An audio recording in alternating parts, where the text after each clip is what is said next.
cans, but it's not safe.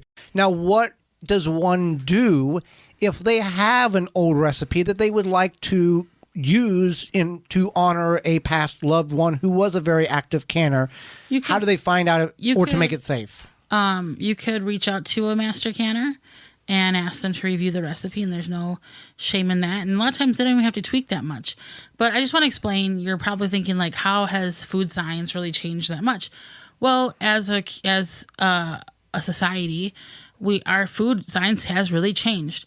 So tomatoes are less acidic than just the density of the food too. Right. Yeah. So let me just finish here. Yeah. So tomatoes are less acidic than they used to be. So now you have to add acid to your canned tomatoes or your pasta sauce, salsa, what have you.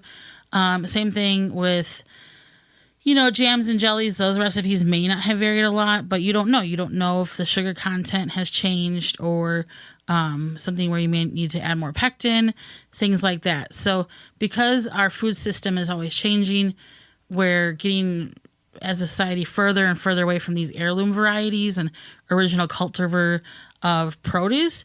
This is why things change. And also, even with pressure canning, we learned Joey's parents used to can green beans with a water bath canner, and now that's no longer safe. So it's just a matter of, as things change over time, and just like people are living longer because they're not canning questionable things and questionable methods, because food safety has changed as well. How can one find a local master canner in their area?